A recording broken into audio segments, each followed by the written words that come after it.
anticipating.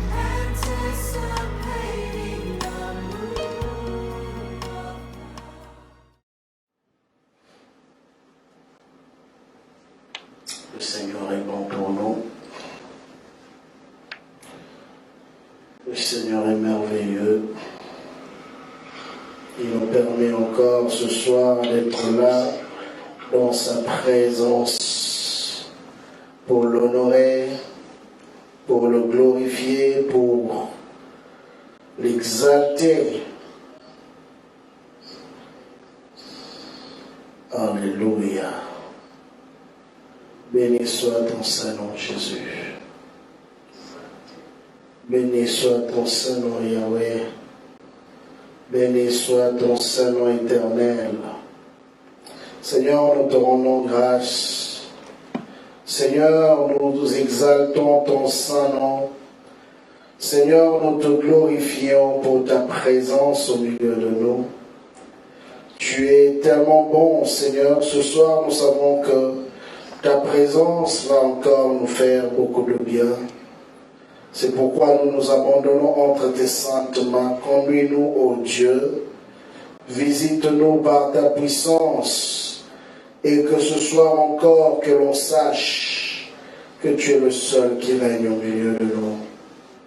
Que l'honneur, la gloire et la puissance te reviennent à cause de ta fidélité. C'est ainsi que nous t'avons prié. Amen. Dieu est bon. Alors, je nous salue ce soir une fois de plus dans le nom de notre Seigneur qui nous réunit par sa grâce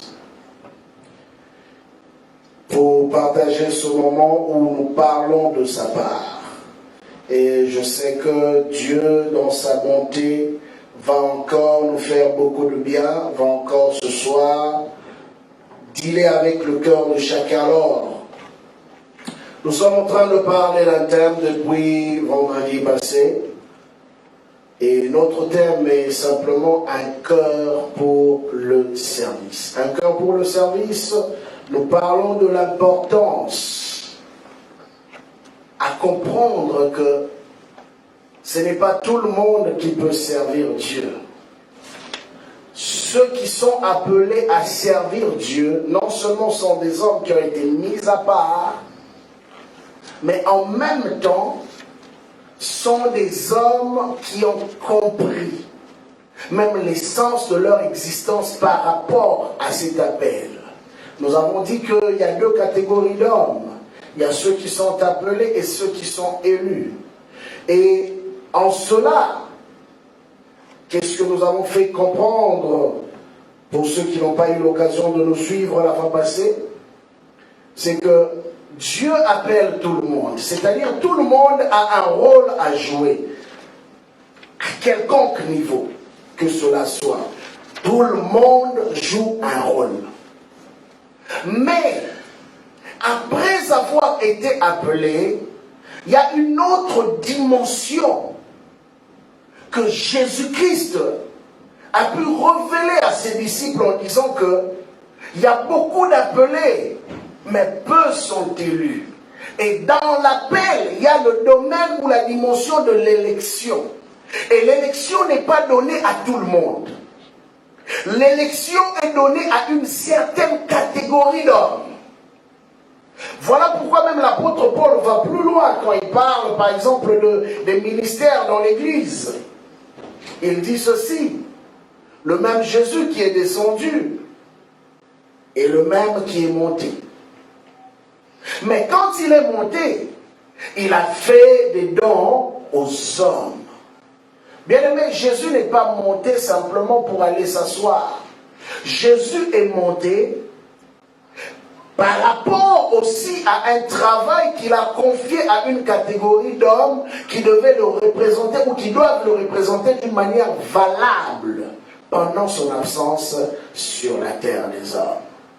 Et ces hommes qui ont été appelés, qu'on appelle des dons, là je ne me limite pas simplement à 5 ministères, aux 5 ministères, mais je vais plus loin, parce que dans tout le cas, l'apôtre Jean, ou l'apôtre Pierre, pardon, va nous énumérer des domaines autres dans le ministère dont le Seigneur a eu à appeler aussi, à confier aussi des talents, à confier aussi des potentiels qui doivent servir pour le bon avancement de son œuvre. Alors, nous voyons d'abord en partant notre passage de base qui est dans le livre de 1 Corinthiens, chapitre 9.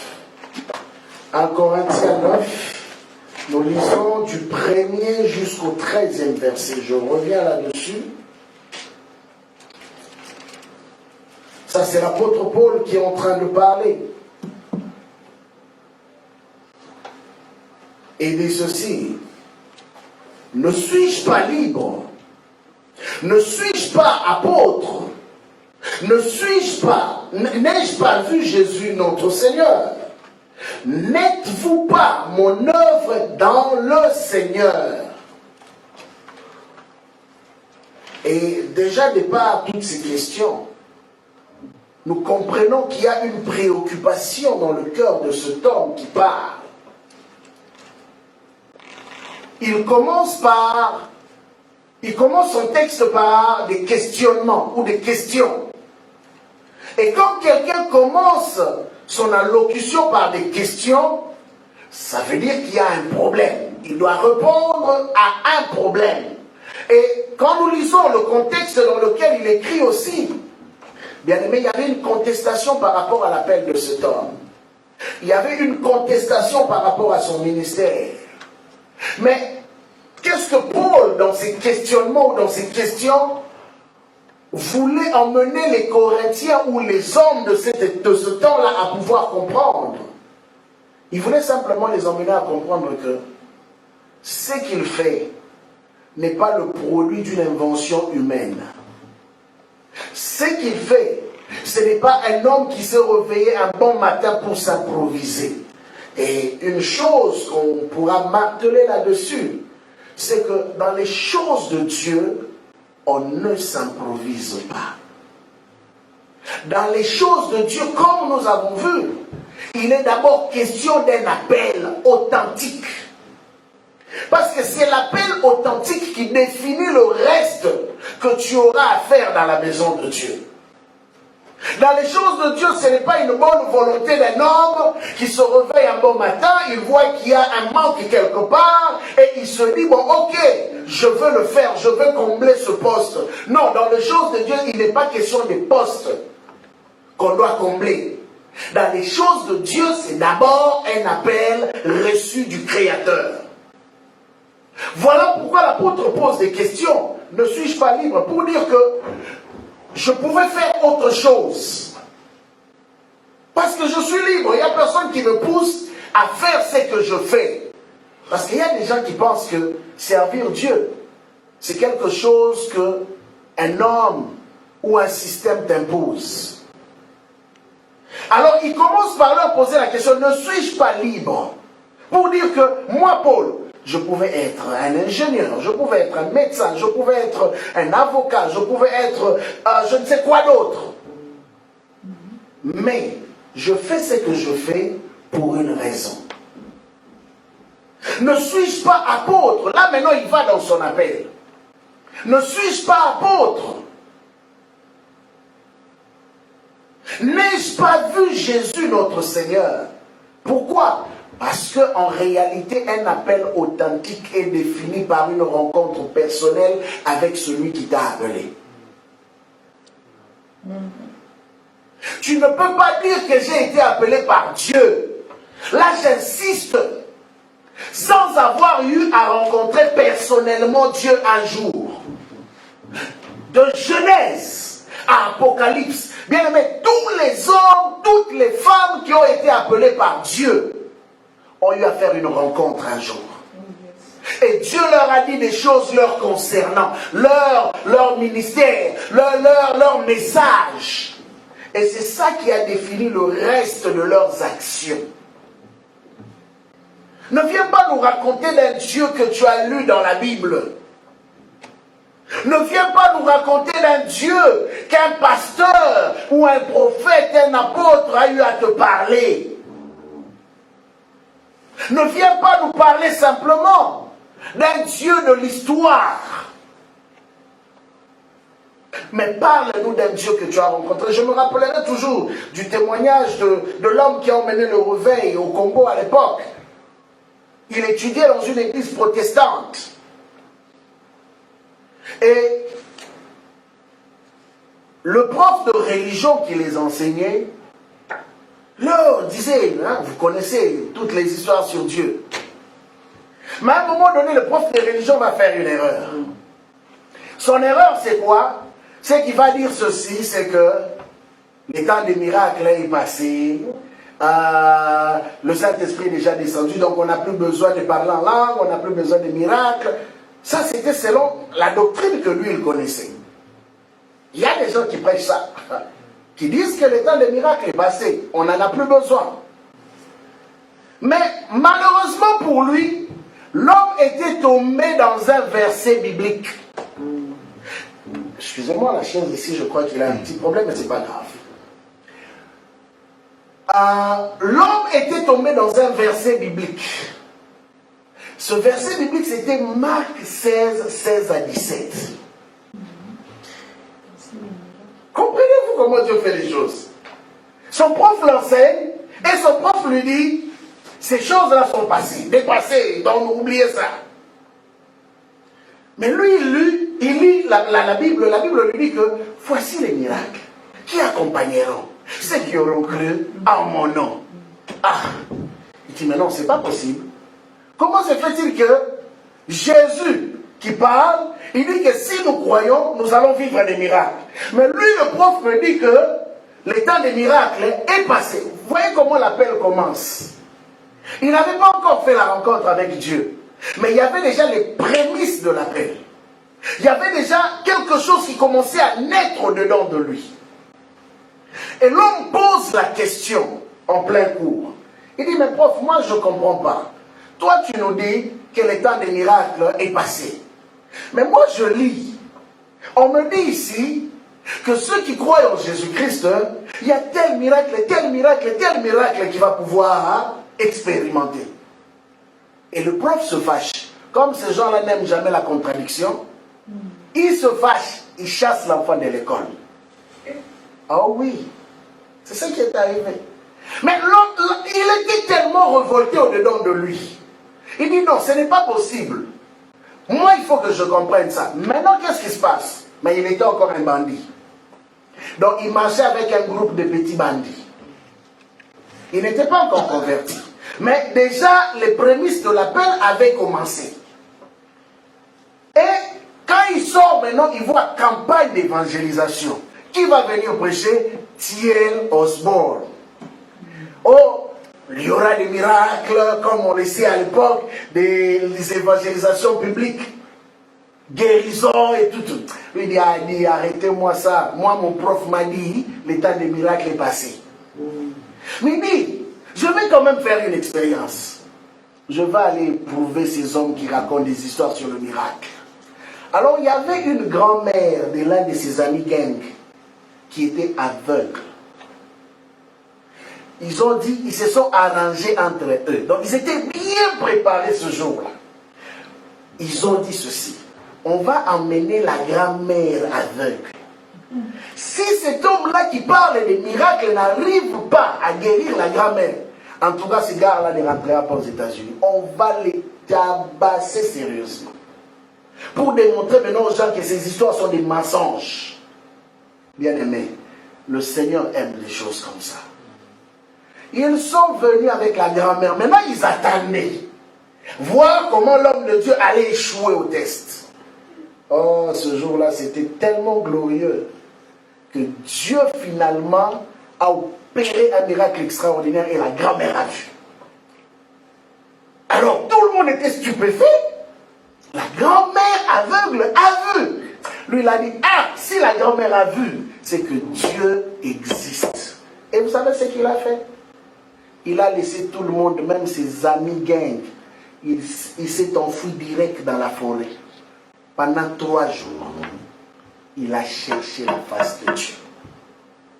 Il a dit, Seigneur, si tu existes vraiment, puisque c'est que moi je viens de voir, C'est une réalité. Mais si tu existes vraiment, révèle-toi à moi. Bien aimé, il raconte dans son témoignage que c'est là maintenant que cette parole qu'il lisait simplement comme une écriture, Marc 16 à 17, était devenue une parole d'alliance. Parce que Dieu était déjà en train de l'appeler dans le domaine du miracle. Mais il commençait à déposer cette soif-là au-dedans de lui. Et Dieu lui a dit, ce jour-là, quand Jésus lui est apparu, et Jésus lui a dit, ton ministère, il lui a parlé de tout ce qu'il allait faire avec lui, et il lui a dit, ton ministère sera accompagné des signes, des prodiges et des miracles. Bien aimé, cet homme-là, quand il est sorti, c'était une bombe. Il y a des choses même de lui que jusqu'à présent, les gens n'arrivent pas à expliquer ni à raconter. Je me rappelle encore une fois, je vous ai raconté l'histoire ici, où il a ressuscité, il y avait 6 morts.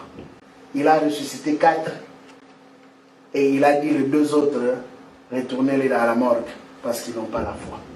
Jusqu'à présent, je vous dis jusqu'à présent, on n'a jamais compris ce mystère. Personne n'est capable de nous expliquer. Qu'est-ce qui s'est réellement passé ces jours-là? Qu'est-ce que lui, il avait vu en esprit? Vous imaginez que cet homme était arrivé à une dimension où il pouvait être dans un stade. Il dit que tous ceux qui sont sorciers, passez ici devant.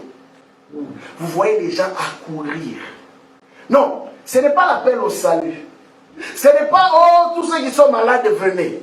On dit, tous ceux qui sont sorciers, venez ici. Les gens accourent pour venir confesser leur sorcellerie. Juste pour dire que l'appel est d'abord l'élément de base dans le service. Tout commence par l'appel. Des fois, tu ne sais pas l'expliquer. Des fois, tu es tellement tourmenté, tu essayes même de le fuir. Des fois, tu essayes même de l'éviter. Mais il est tellement fort à l'intérieur de toi qu'il te ramène toujours sur le chemin déjà tracé par le Seigneur. Voilà pourquoi l'apôtre Paul est en train de rappeler ces hommes. Ne suis-je pas libre? Je pouvais choisir une autre voie. Mais l'appel en moi est tellement fort. Tellement fort. Il dit, n'ai-je pas vu Jésus? Simplement pour attester, pour attester que ce n'est pas un appel fabriqué. Parce que cet appel est le produit d'une rencontre. Bien aimé, tout celui qui a eu à faire une rencontre avec Dieu un jour dans sa vie n'a plus jamais été la même. Une fois seulement suffit pour que la vie d'une personne puisse changer. C'est pourquoi mercredi, je racontais encore l'histoire d'un frère à qui je donnais un enseignement la semaine passée ici. Et il me dit, pasteur, moi je veux vraiment que Dieu m'apparaisse comme il apparaissait dans la Bible. J'ai dit, frère, ta demande est noble. Il dit, je ne sais pas pourquoi. Moi, je ne veux pas simplement lire la Bible. Je ne veux pas seulement qu'on me parle de Dieu. Mais je veux que Dieu m'apparaisse aussi comme il est apparu. Moi, j'ai dit, il en sera fait comme tu le sens dans ton cœur. Parce que Dieu répond toujours à un désir. Pourquoi il va cacher sa face? Il a dit, si tu me cherches, je me laisserai trouver. C'est sa parole. Alors, si quelqu'un croit réellement qu'il a été appelé par le Seigneur, si Dieu est apparu à l'autre, obligatoirement, Dieu doit aussi lui apparaître. Ah oui, bien-aimé. Il y a des choses que certaines personnes ne bénéficient pas ou ne vivent pas, simplement parce que d'abord eux-mêmes n'y croient pas. Je me rappellerai encore de l'histoire de William Marion Branham. Cet homme dont la vie a été très bouleversante, les choses qui ne marchaient pas aussi à un moment donné dans sa vie. Il a pris une décision très drastique aussi, c'était aussi pareil. Il a décidé un jour, il a dit, bon, ma femme, en tout cas je te laisse toi et l'enfant, je vais chercher Dieu. S'il se révèle à moi, je vais revenir. S'il ne se révèle pas à moi, en tout cas oubliez-moi. Parce que rien ne marchait dans sa vie. Bien aimé, il est allé chercher Dieu. 3e jour après aussi, bizarrement, un ange lui est apparu. Et c'est comme ça que la vie de cet homme a été totalement bouleversée. Et comprenez que quand Dieu t'appelle comme ça, il vient, il fait une première de choses. il change ton cœur. Il commence un travail de fond parce qu'il est impossible que tu répondes efficacement à un appel quand ton cœur n'y est pas attaché. Voilà pourquoi il y a toujours un combat qui se passe dans le domaine de l'esprit pour enlever notre cœur de la passion première qui est les choses de Dieu. Pourquoi l'ennemi se bat? Il nous accule des problèmes, il nous accule des situations pour simplement refroidir notre cœur, parce qu'il sait qu'un homme qui a le cœur froid ne peut pas servir efficacement Dieu. Il fera les choses peut-être par obligation, mais non pas par passion. Or, ce que Dieu veut, ce n'est pas un homme qui fait des choses par obligation. Il veut un homme et une femme qui fait des choses par passion. Vous savez, quelqu'un qui est passionné à quelque chose, il fait des choses d'une manière excellente. Vous verrez la différence. Aujourd'hui, nous travaillons au Canada. Mais remarquez que quand tu fais le travail juste pour le paycheck, tu le fais juste parce qu'on te demande de le faire. La routine. Et c'est une routine. Tu es habitué à ça. Et savez-vous que c'est ce qu'on appelle en d'autres termes l'activisme. Tu le fais parce que tu sais qu'en fin de compte, tu auras un paycheck. Mais ce n'est pas parce que tu aimes ce travail. Ce n'est pas parce que tu te retrouves ou parce que tu es passionné. Mais tu le fais par obligation. Or, notre relation avec Dieu, ce n'est pas une relation qui est basée sur une obligation simplement. Notre relation avec Dieu, c'est d'abord une relation qui est basée sur une passion. Et c'est cette passion qui devient le leitmotiv de toutes nos actions. Tu ne peux pas poser des bonnes actions pour Dieu si ton cœur n'est pas attaché à l'appel qu'il t'a lancé.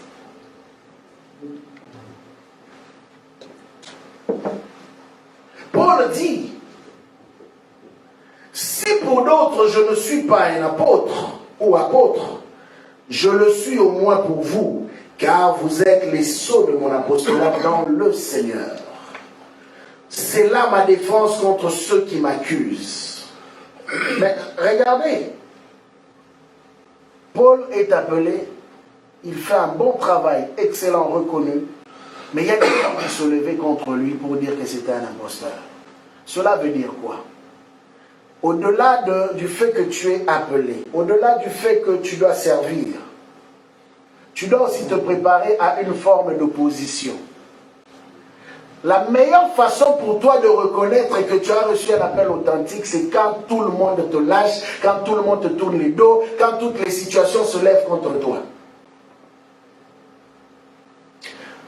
Jésus qui est l'apôtre des apôtres, les prophètes des prophètes, les pasteurs des pasteurs, l'évangéliste des évangélistes, les docteurs des docteurs, à un moment donné, il s'est retrouvé pratiquement seul. C'est le test de l'appel. Dans l'appel, à un moment donné, tu seras seul face à toi-même.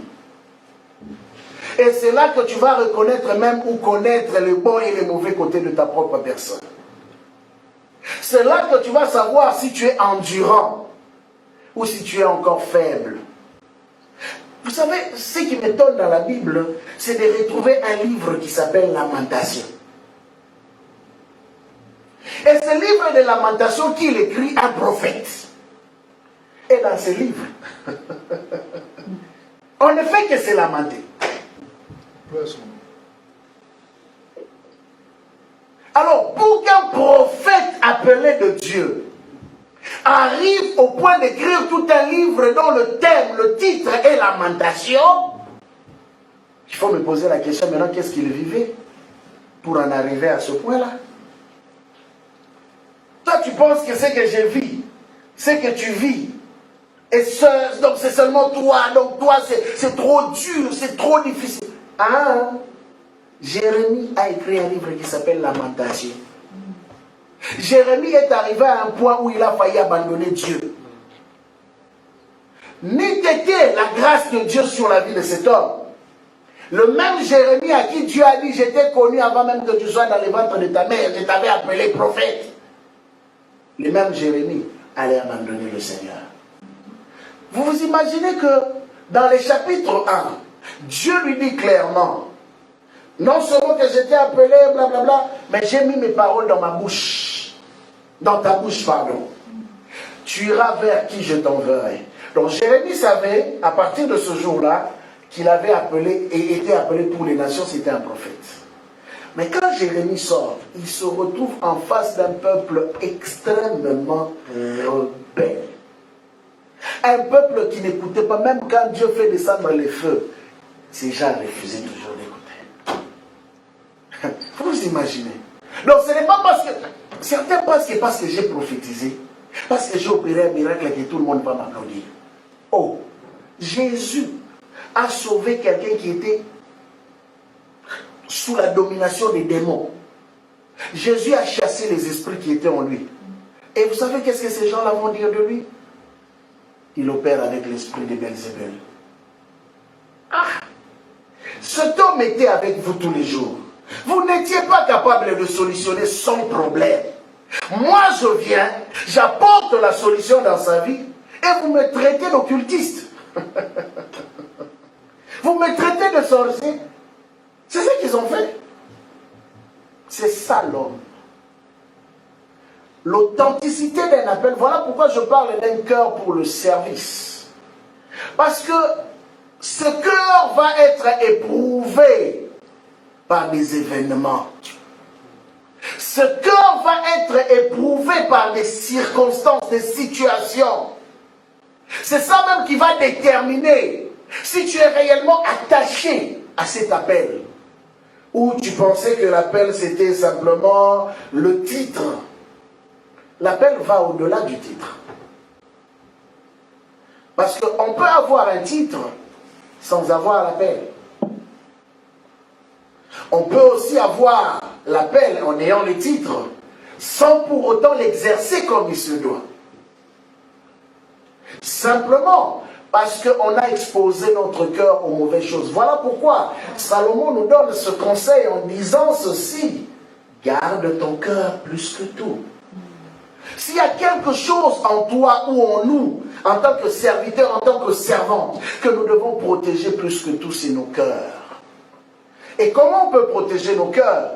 C'est d'éviter de nous exposer à des choses qui peuvent nous affecter. Il y a des choses qu'on ne peut pas contrôler, certes, je suis d'accord avec. Mais il y a des choses quand même qu'on peut éviter. Il y a des choses quand même que tu sais que ça là, si je suis au courant, ça là, si je tombe là-dedans, je suis détruit. Ça, on peut les éviter. Paul était accusé. Paul était fustigé par les autres. Mais bien aimé, en aucun cas Paul n'a baissé les bras pour dire que puisque les autres ne m'acceptent pas, puisque dans l'église temple de Dieu, on n'a pas accepté mon appel, on ne me reconnaît pas, je laisse tout. Je laisse tomber.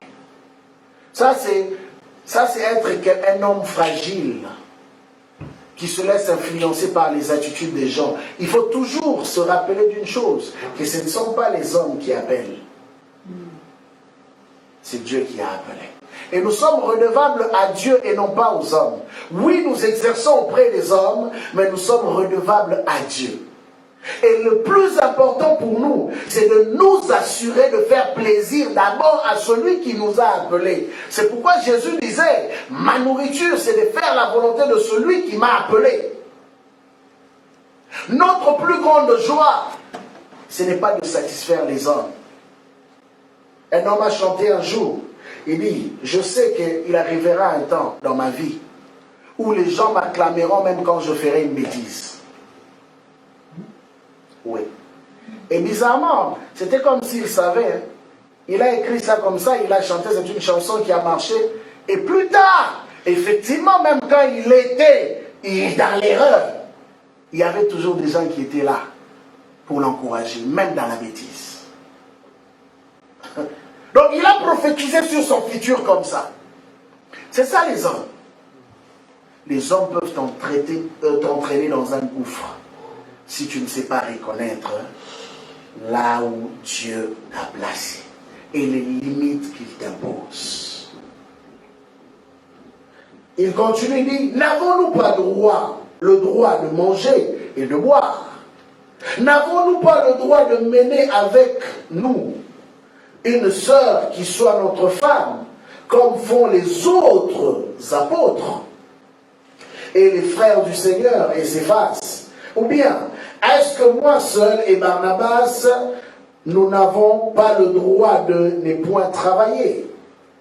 Qui jamais fait le service militaire à ses propres frais? Qui est-ce qui plante une vigne et n'en mange pas le fruit? Qui est-ce qui fait paître un troupeau et ne se nourrit pas du lait du troupeau? Ces choses que je dis n'existent-elles que dans les usages des hommes? La loi ne le dit-elle pas aussi?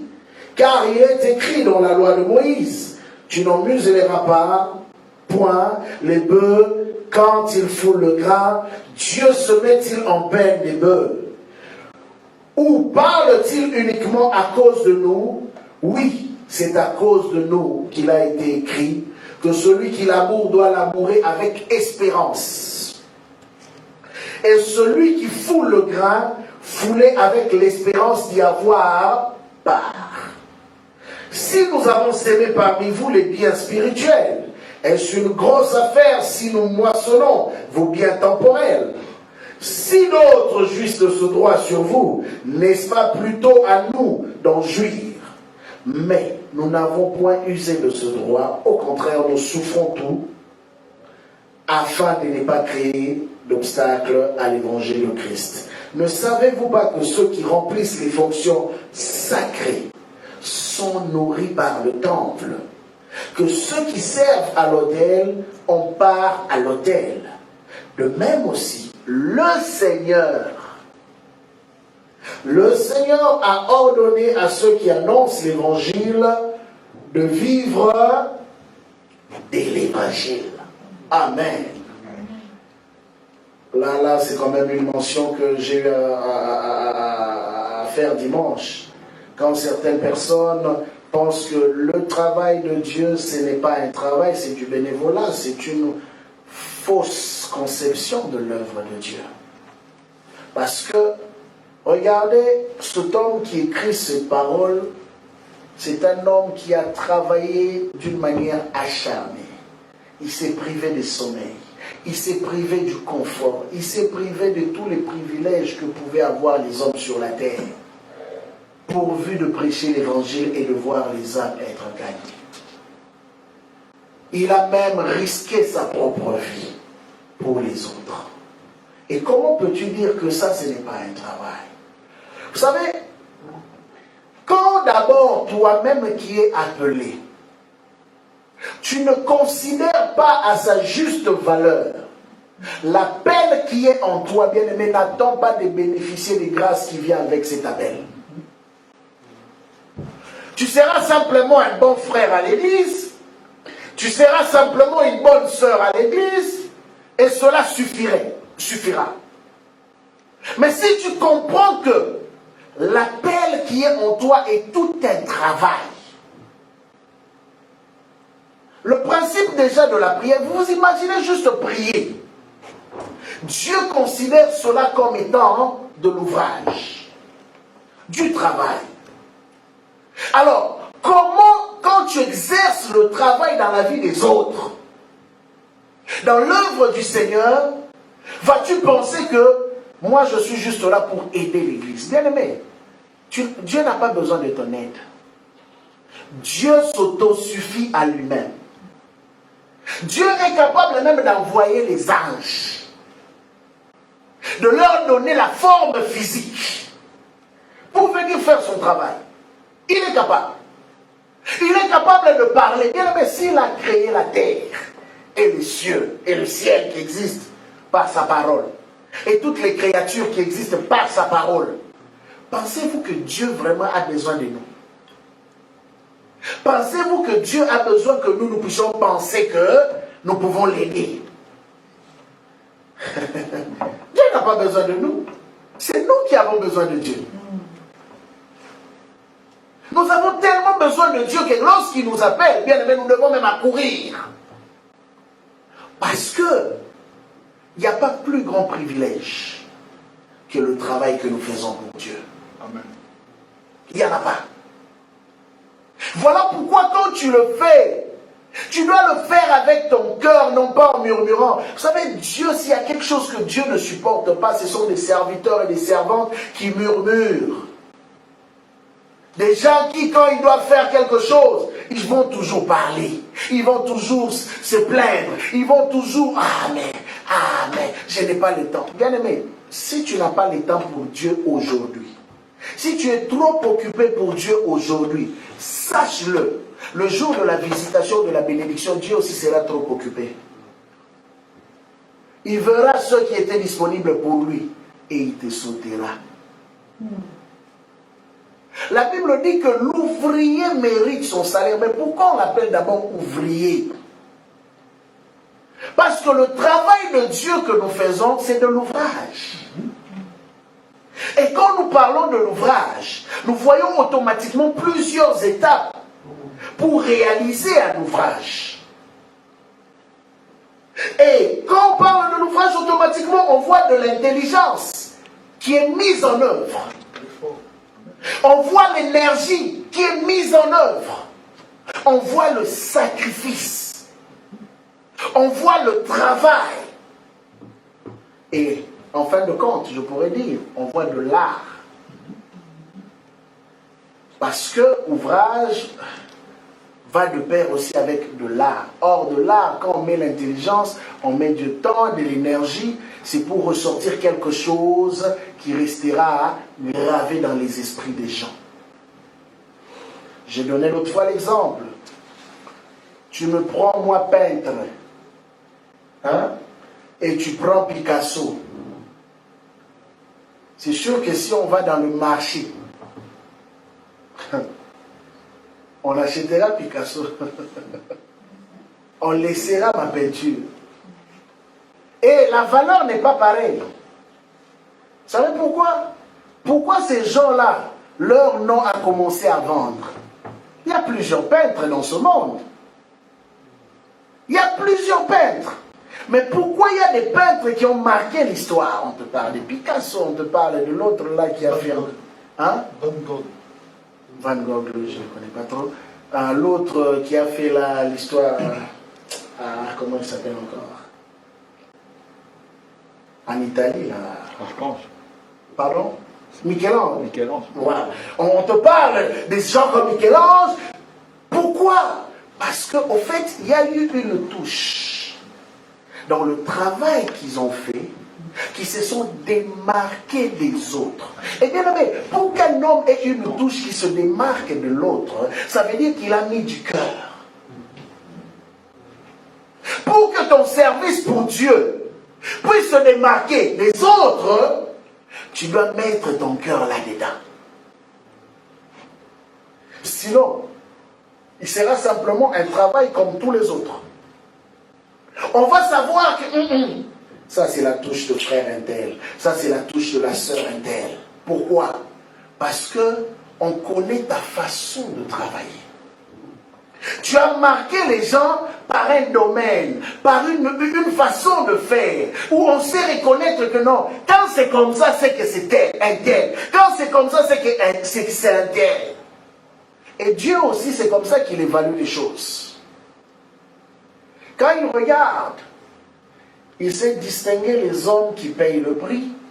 Il sait distinguer les hommes qui mettent leur intelligence, leur énergie, leur sacrifice, leur temps par rapport à son œuvre. Et il sait distinguer aussi ceux qui prennent le travail à la légère. Et ne vous en faites pas, la rémunération ne sera pas pareille. Pas pareil.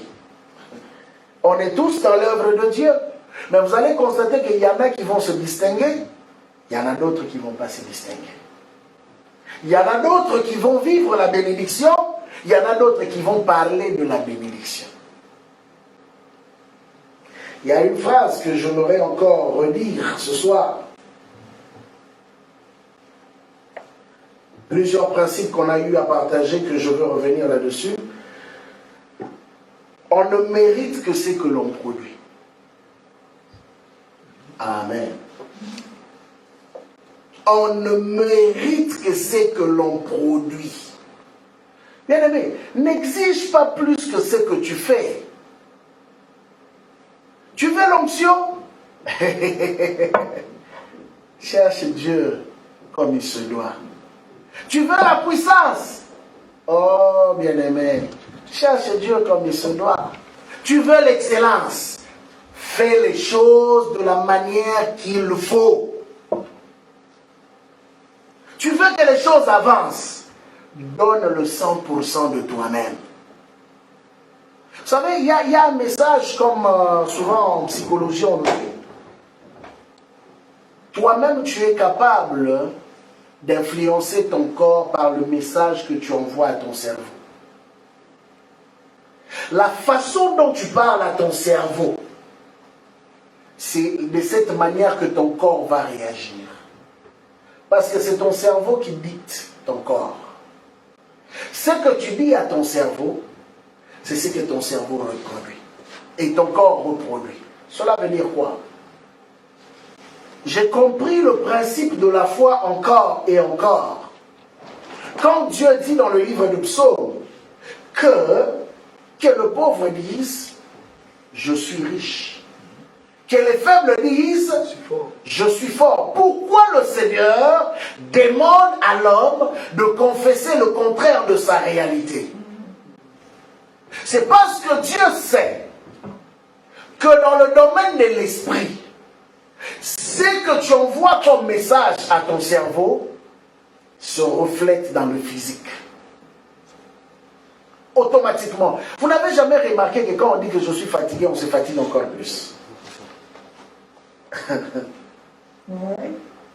C'est ça la vérité. Plus on va dire que je suis fatigué, on devient de plus en plus fatigué. Plus on va dire que je n'ai pas d'argent, de plus en plus on a des problèmes d'argent. Plus on va dire que ça ne va pas, de plus en plus la situation va aller de catastrophe, de pire en pire, de mal en pire, comme on dit ici. Pourquoi? Parce que c'est le message que tu as envoyé. Et c'est ça que le physique a capté. Puisque la parole est esprit, la parole on ne peut pas la voir, on l'entend mais on ne peut pas la voir. Mais, comme la parole est esprit, le monde des esprits saisit cela et reproduit cela dans le physique. Je me rappellerai encore du témoignage du pasteur Yonggi en Corée du Sud. Il dit ceci, avant de comprendre le principe de la foi, en Corée, ils avaient une mauvaise habitude. Ils ont tellement vécu dans la souffrance que dans toutes leurs phrases, ça finissait toujours « Ah, il fait chaud à mourir. Ah, il fait froid à mourir. Ah, tu m'as tué, toi. » Tout ce qu'ils disaient avait un lien avec la mort. Ils ont tellement vécu la souffrance. Et dans leurs phrases, « Ah, c'est vraiment l'enfer. » Et plus ils confessaient cela, plus le pays allait mal. Plus la situation était difficile. Jusqu'à ce qu'un jour, le Seigneur est venu lui révéler le problème même qu'il y avait dans sa nation. C'est comme ça qu'il a été capable même d'influencer la politique de sa nation. Quand Dieu lui a dit, il y a des choses que vous devez enlever dans votre culture. Et c'est ça qui attire le malheur dans la nation. C'est comme ça qu'ils ont commencé à prier pour la nation. Et il a commencé à enseigner son église. L'église, déjà, comme c'était une église très grandissante, il a emmené l'église à maintenant parler le langage de la foi. Et dans chaque phrase qu'ils devaient prononcer de leur bouche, ils devaient enlever toute parole qui avait un lien avec la mort. Toute parole qui avait un lien avec la négativité. Et aujourd'hui, grâce à Dieu, nous voyons les résultats que cela a produit dans cette nation. Non seulement qu'il y a eu une influence au niveau ecclésiastique, mais il y a eu une influence au niveau social, au niveau politique. Ce pays s'est épanoui.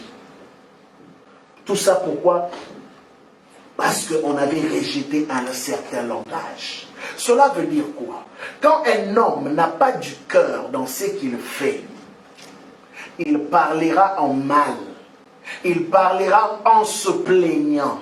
Il parlera dans la négativité de ce qu'il est en train de faire.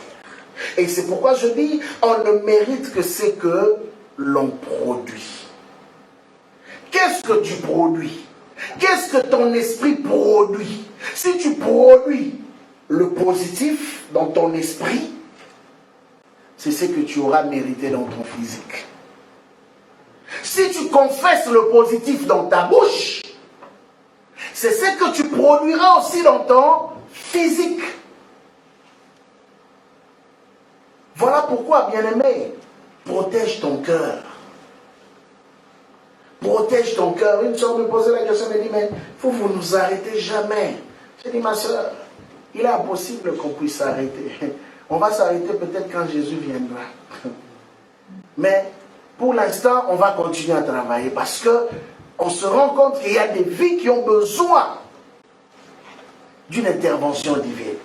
Donc il est impossible que je reste tranquille chez moi quand il y a une vie qui a des problèmes ou ça brûle quelque part. Parce que je sais dans quoi Dieu m'a appelé. Et je donne mon énergie. C'est maintenant que je dois m'investir. C'est maintenant que je dois donner mon 100%. Je ne vais pas attendre quand mon corps va se fatiguer. Et là, je vais commencer à regretter. Ah, si je savais. Non, non. C'est maintenant, bien aimé. Parce qu'à un moment donné, même ton corps va te trahir. À un moment donné, ton corps ne sera plus capable de prendre certains lots de ce que tu pouvais prendre plusieurs années avant. Voilà pourquoi quand tu es capable de faire les choses, fais-le bien et efficacement. La deuxième pensée que j'aimerais partager avec nous, c'est que tout ouvrage a une valeur. Tout ouvrage a une valeur. Et cette valeur est relative à la qualité du travail produit. Ok, je reviens. Tout ouvrage a une valeur et cette valeur est relative à la qualité du travail produit. Bien, mais tu peux avoir un diamant, vous savez, il y a des régions dans ce monde où les gens ramassent des pierres précieuses comme ça. Mais ils ne connaissent pas la valeur. J'ai vu une émission qui m'a rendu triste. Je vois des gens vendre des diamants de plusieurs carats à 10 $. 10 $, je vous dis 10 $. Simplement parce qu'ils doivent vivre, ils doivent manger, ils doivent acheter à manger. 10 $. Mais la personne qui leur achète ça va travailler, ils ne vont pas. Il va travailler ce diamant-là et quand il le met dans le marché, il le vend à des millions de dollars. Le même diamant qu'il a acheté à 10 $, pour quelqu'un qui a eu peut-être à travailler toute une journée. Mais lui, il achète à 10 $. Mais vous savez, quand lui, il achète, c'est parce qu'il connaît la valeur qui se cache dans ce diamant-là. Mais quand il reçoit ce diamant, il n'est pas pressé d'aller le vendre. Parce qu'un diamant qui n'est pas travaillé n'a pas plus de valeur. Bien sûr, c'est la même pierre, mais elle n'a pas plus de valeur. Mais de lors qu'elle est travaillée, la valeur aussi augmente. Cela veut dire quoi? La Bible dit, l'ouvrier mérite. On n'a pas dit que l'ouvrier est payé. Mais on dit, l'ouvrier mérite son salaire. Donc, l'ouvrage que tu produis va déterminer aussi le salaire qu'on va te donner.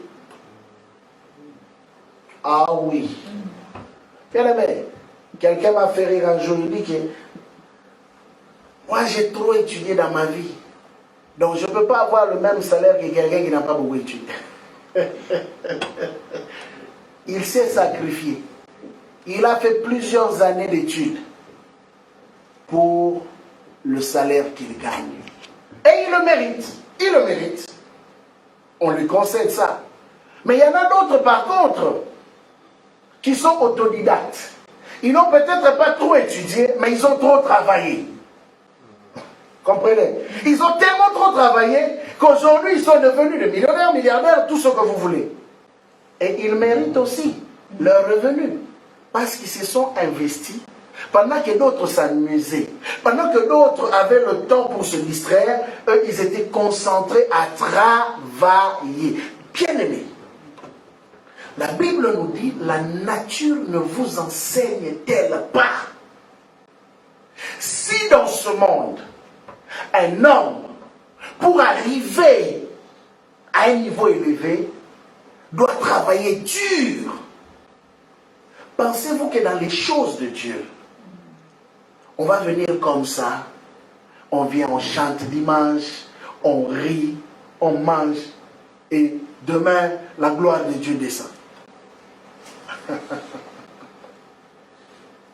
Je peux vous donner encore un autre exemple. Priez à 5 heures tous les jours. Ah, Seigneur Jésus, que Dieu aide son peuple. Hein. Ce n'est pas facile. Hein. Je vous dis, ce n'est pas facile. Mais quand tu vois des hommes qui sont prêts à se sacrifier tous les jours, se privant de leur sommeil malgré de fois la fatigue extrême, pour prier, tous les jours à 5 heures. Bien aimé, si demain Dieu décide de les visiter, tu seras jaloux d'eux. Tu vas te fâcher. Tu dis, Seigneur, pourquoi tu les as visités? Non, ils le méritent. Ils le méritent parce qu'ils ont payé un prix. Ils le méritent parce que pendant que les autres dorment tranquillement, eux se sont privés de leur sommeil pour chercher Dieu. Ils ont payé un prix. Et voilà ici que Paul est en train de faire le lien entre le côté spirituel et le côté bénédiction ou le bien temporel. Bien aimé, vous savez que même la bénédiction, même la matérialisation de certaines choses dépend de comment nous nous investissons dans le spirituel. Écoutez, il dit ceci, le verset 11. Si nous avons sémé parmi vous les biens spirituels, est-ce une grosse affaire si nous moissonnons vos biens temporels? Donc, est-ce une grosse affaire? Donc, pour lui, c'est normal. Parce que spirituellement, nous avons fait un travail. Spirituellement, nous nous sommes investis. Alors, nous méritons aussi le bien temporel. Cela veut dire simplement ceci. Tout ouvrier, toute ouvrière qui prend au sérieux sa part de travail, en s'investissant corps et âme par rapport à son appel, Dieu finit toujours par les rémunérer d'une manière ou d'une autre. Dieu finit toujours par les récompenser d'une manière ou d'une autre. Dieu finit toujours par le payer d'une manière ou d'une autre. Il le fait. Parce qu'il est fidèle à sa parole. Quelque chose qu'on mérite. Quand on parle d'un mérite, un mérite, c'est ça? Ok. Il y a trop de... Quand on parle d'un mérite, cela veut simplement dire que cette personne a eu à battre un travail qui a été apprécié. Et bien aimé, nous travaillons pour être appréciés par celui qui nous a engagés. Ah oui, s'il y a quelqu'un qui doit t'apprécier, c'est Dieu. Bien aimé, s'il y a quelqu'un qui doit être content pour toi, c'est Dieu. Il doit se dire que non, je suis vraiment content de mon serviteur. Je suis content de ma servante. Maintenant, je peux, tout ce qui me demandera, je le lui donnerai. Parce que simplement, il a fait la joie de mon cœur. Il y a une insistance depuis quelque temps ici. où le Seigneur nous rappelle que la moisson est prête. La moisson est prête. Mais ce sont les ouvriers qui manquent pour cette moisson. C'est une parole que nous connaissons. Mais le problème, ce n'est pas la connaissance de la parole. Le problème, c'est le cœur pour répondre à l'appel. C'est ça qui est plus important, bien-aimés. Les âmes que Dieu nous emmène, comment nous le traitons? Que faisons-nous d'eux? Est-ce que nous le regardons comme étant des visiteurs? Est-ce que nous le regardons comme étant des personnes qui ont besoin de Dieu? Est-ce que nous le regardons comme des personnes que nous sommes prêts à aider? S'il y a un salaire que nous cherchons, le premier salaire, c'est lorsque nous sommes capables de nous occuper des âmes. Jésus-Christ dit à Pierre ceci. J'aime le test qu'il a donné à cet homme. Cet homme est venu avec beaucoup de conviction qu'il aimait le Seigneur. Il aimait le Seigneur. Mais Jésus lui pose une question. Jean chapitre 21, comptez du verset 15. Après qu'ils eurent mangé, vous verrez que là, on revient encore dans le problème du cœur. Ils ont bien mangé. Jésus dit à Simon-Pierre, Simon, fils de Jonas, m'aimes-tu plus que ne m'aiment ceux-ci? Ah, quel test! Mais tous les autres étaient les disciples de Jésus, non? Mais pourquoi Jésus s'est intéressé seulement à poser cette question à Simon-Pierre?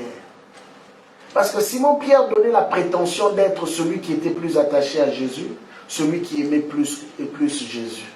Et Jésus revient pour lui poser cette question. Et c'était un test. Toi, tu dis j'aime Dieu. Tu dis que je suis un serviteur de Dieu. Tu dis que je suis une servante de Dieu. Ok, c'est bien beau. Une lourde tâche. Et il lui répondit, oui Seigneur, tu sais que je t'aime. Jésus lui dit, paie mes agneaux. Bien aimé, imaginez un peu. Un test de l'amour, où Jésus pouvait lui dire, ah, sacrifie-toi pour moi. Jésus pouvait lui dire, accepte de mourir pour moi. Jésus pouvait lui dire, tu dois prier plus que les autres. Tu dois connaître les Écritures plus que les autres. Mais Jésus lui donne juste ce petit test d'amour. Mais la réponse était bouleversante. Il lui dit, si réellement tu m'aimes tel que tu le dis, la seule chose que je te demande, paie mes agneaux. Prends soin de mes agneaux. Prends soin de mes agneaux. Un vrai serviteur, ce n'est pas celui qui fait tout ce que nous connaissons. Ce n'est pas celui qui est connu. Un vrai serviteur, ce n'est pas celui qui chante, qui prêche plus que les autres. Un vrai serviteur, c'est celui qui sait prendre soin des âmes que Dieu met au devant de lui. C'est ça un serviteur. C'est ça une servante.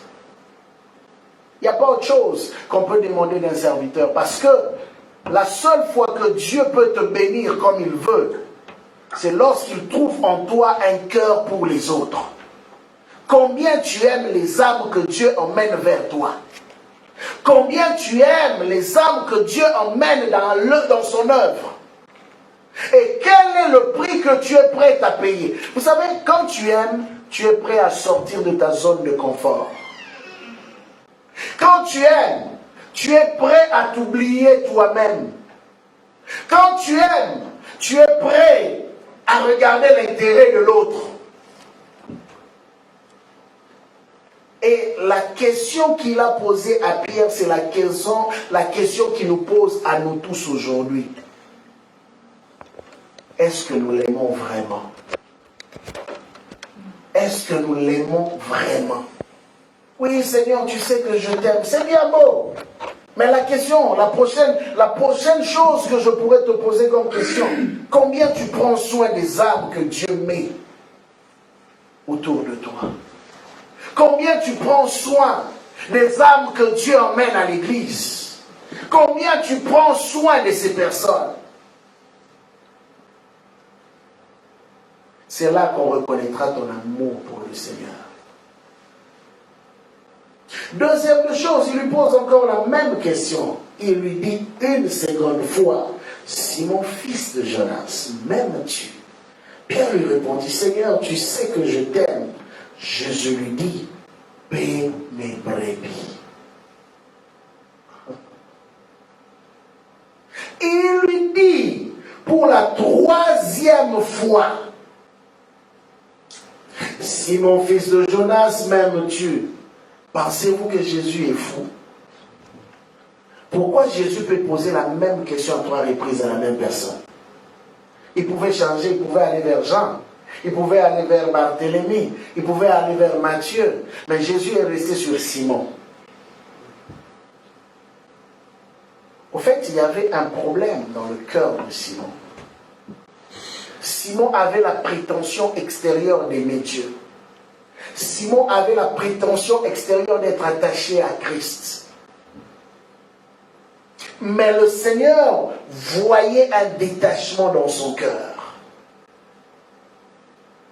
Voilà pourquoi, quand Jésus pose la question, ce n'est pas parce qu'il a besoin d'une réponse. Il connaît déjà la réponse.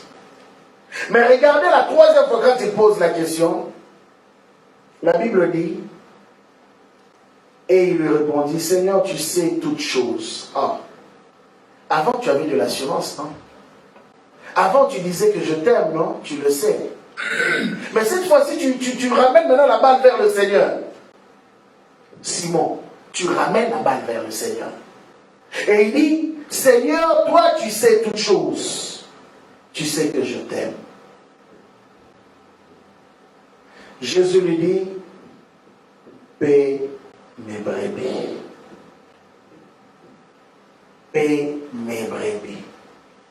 Bien-aimé, s'il y a une chose que ce soir, j'aimerais mettre de l'emphase par rapport au cœur pour le service, c'est ta capacité de t'investir pour les autres.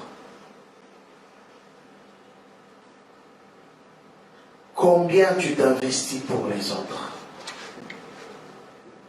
Qu'est-ce que tu fais? Parce que la question que Dieu te posera quand il reviendra, c'est qu'as-tu fait pour ton frère? C'est la même question qu'il a posée à Caïn. C'est la même question qu'il posera à l'église. Il dit, où est ton frère? Où est ton frère? Qu'est-ce que tu fais pour ton frère? Quel est le prix que tu payes pour ton frère? Quelle est la passion que tu as de voir la vie de ton frère changer? Aujourd'hui, nous courons derrière les positions, nous courons derrière les titres, nous courons derrière la puissance pour démontrer qu'on est puissant, que Dieu nous utilise. C'est bien beau. Mais pensez-vous que Dieu est impressionné par le fait qu'on fasse tomber les gens? Sincèrement. Bien, mais ces choses, je les ai vues depuis le début de ma conversion jusqu'à présent. À un moment donné, tu te dis, mais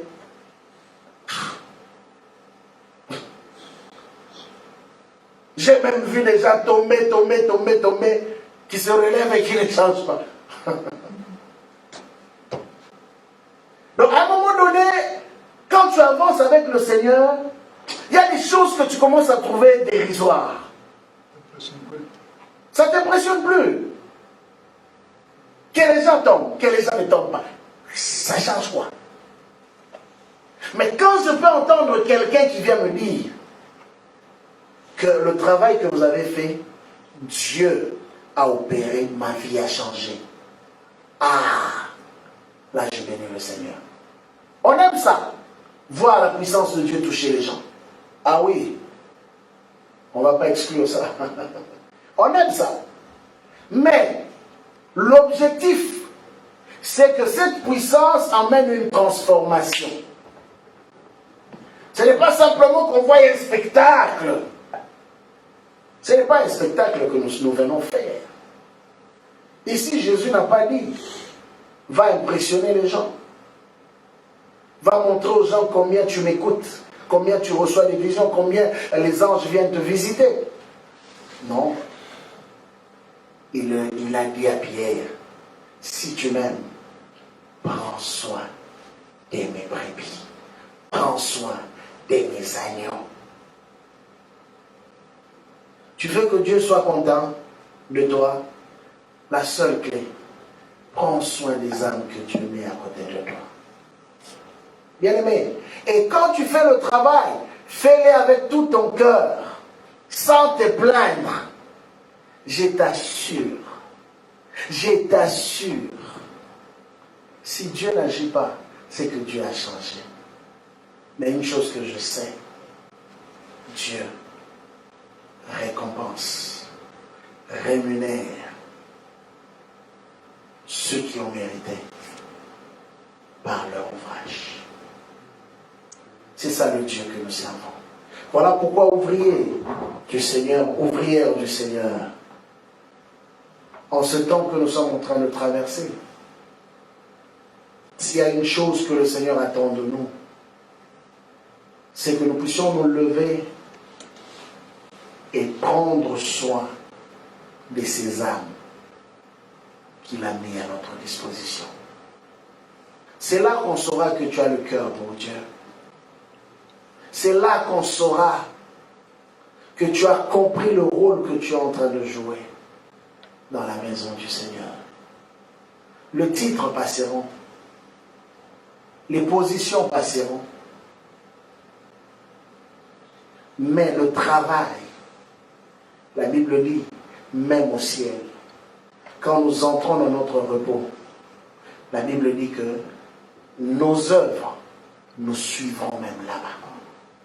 Tes œuvres vont crier plus fort que tes paroles. Tes œuvres vont crier plus fort. Écoutez, si Abel,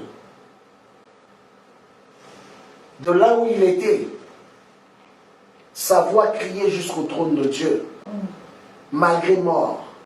Simplement pourquoi? Parce que de son vivant, il a su faire plaisir à Dieu. Dieu a dû dépêcher un ange spécifiquement pour un étranger qui n'avait rien à voir avec les Juifs. Corneille. Simplement parce qu'il avait fait plaisir à Dieu. Et vous savez ce que j'aime? La Bible dit, l'ange qui lui apparaît lui dit, tes prières et tes aumônes. L'aumône, c'est l'offrande qu'on donne pour les pauvres. Donc c'était un homme, quand il était béni, il n'était pas égoïste. Son argent servait à bénir la vie des autres. Son argent servait à aider les autres qui étaient dans le problème. Et Dieu s'est souvenu de lui. Vous vous imaginez? Dieu s'est souvenu de lui simplement parce que lui, il a pris soin des autres. Bien-aimés, prenons soin des âmes que Dieu met à notre disposition. S'il y a un cœur que Dieu recherche aujourd'hui, auprès de ses serviteurs, c'est ce cœur-là. Jésus a dit que le dernier jour, je veux dire c'est le dernier passage avant de clôturer, le dernier jour, il se tiendra, le maître se tiendra devant et il séparera les boucs d'avec les brebis. Il les séparera, les uns à gauche, les unes à droite. Et les autres vont entrer dans la gloire, mais les autres vont aller dans la guerre. Et il pose la question, mais pourquoi nous, On doit aller brûler. C'est la réponse de Jésus qui était intéressante. Il dit, j'étais malade, mais vous n'êtes pas venu me voir. J'avais faim, et vous ne m'avez pas donné à manger. J'étais en prison, mais vous n'êtes pas venu me visiter. Et il pose la question au maître, mais maître, quand avons-nous vu malade ou en prison et ne sommes-nous pas venus te voir ou t'apporter de l'aide? Il dit, à chaque fois que vous n'avez pas fait cela à l'un de ce petit, c'est à moi que vous l'avez fait. Bien aimé, maintenant imaginez, je transpose cela pour clôturer. Imaginez-vous que Dieu, dans sa souveraineté, on a plusieurs églises à Montréal, plein d'églises. Je bénis Dieu pour ces églises qui font aussi un travail merveilleux dans la ville.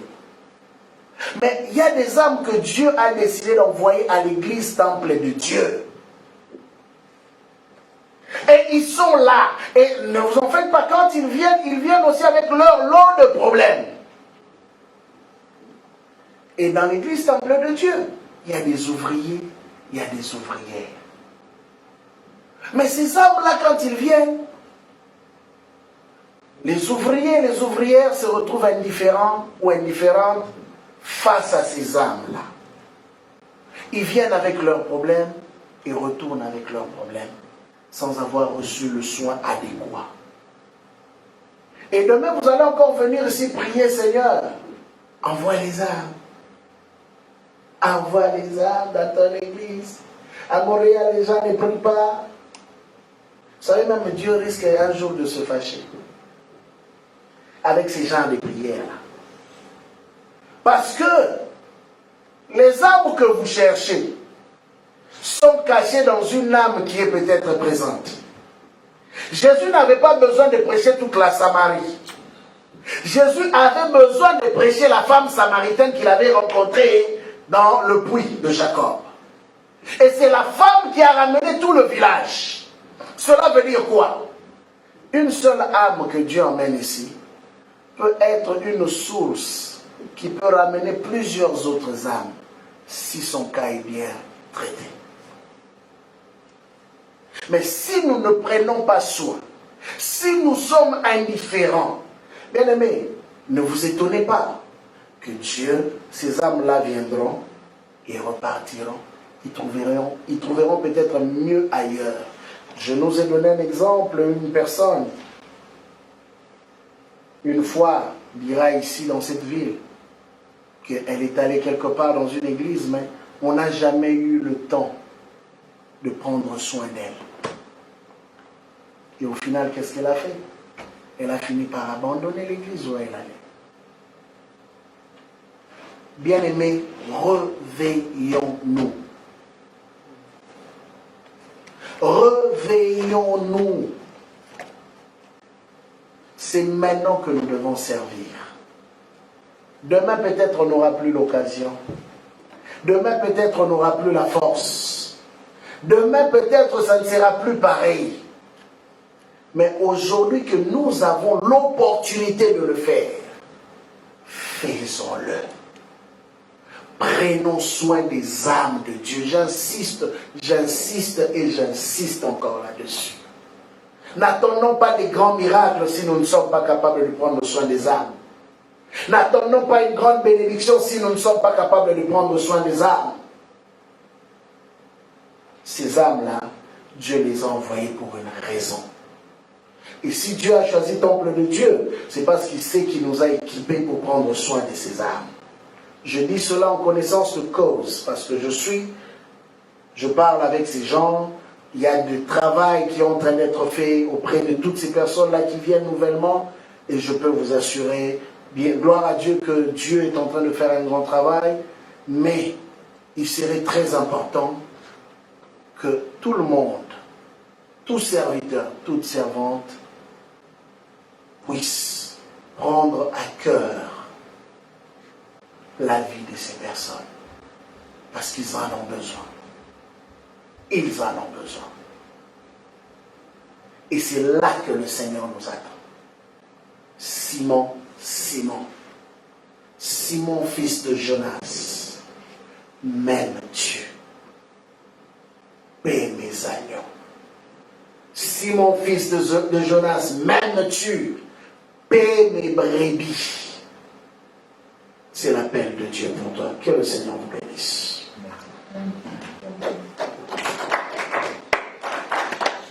Alors on va prier ce soir. Notre thème, c'est un cœur pour le service. Et nous comprenons que ce cœur pour le service est lié aussi à notre façon, non seulement de traiter, de considérer notre appel, mais à notre façon aussi d'aimer et de prendre soin des âmes que Dieu met autour de nous. Nous voulons ce soir prier. Tu vas demander à Dieu une chose. Donne-moi un cœur pour les âmes. Donne-moi un cœur pour ces personnes que tu mets autour de nous. Je vais en prendre soin. Je veux prier pour eux. Je veux être là pour eux. Au nom de Jésus, je prie. Tu es celui qui donne un cœur de serviteur. Seigneur mon Dieu. Tu es celui qui donne un cœur, Père, pour l'ouvrage, pour les âmes. Éternel, je me présente devant toi, Seigneur, oh Dieu. Car j'ai compris une chose, Père, gloire. Ce qui importe, ce qui est très important, c'est de paître, Père, tes brebis. C'est de paître, Père, des agneaux. C'est de prendre soin des âmes, Seigneur. Quand tu regardes mon cœur, tu sais voir, Père, oh Dieu, Père éternel, que j'ai besoin de ta amour. J'ai besoin, Père, oh Dieu, Père, de l'intérêt que je peux porter sur les âmes. Et non pas seulement ma propre personne, Seigneur. Car ce service, Seigneur, Père, de prendre soin de tes âmes, oh Dieu. Saint-Esprit, viens toucher mon cœur. Je t'en supplie au nom de Jésus. Viens toucher mon cœur. Accorde-moi, Père, cette grâce, Père, oh Dieu. Cette grâce qui me permet, Seigneur, Père, oh Dieu, qui sont, Père, tous les jours, Père, oh Dieu, de penser. Relève tous ceux qui me posent des questions par rapport aux âmes, Seigneur, que tu attires, Père, dans cette église, oh Dieu. Relève tous ceux Donne-moi la force, Père, oh Dieu. Donne-moi l'amour, Seigneur, Père, oh Dieu. Donne-moi, Seigneur, Père, oh Dieu, Père, la consécration, Père, la passion, Père, de ton service, Père. Saint-Esprit, viens, Père, oh Dieu. Fais-le, Père, dans mon cœur, Père, ton supplie au nom de Jésus-Christ. Que nous t'avons ainsi prié en Dieu grâce. Amen. Amen. Que le Seigneur vous bénisse et passez une bonne soirée. Amen.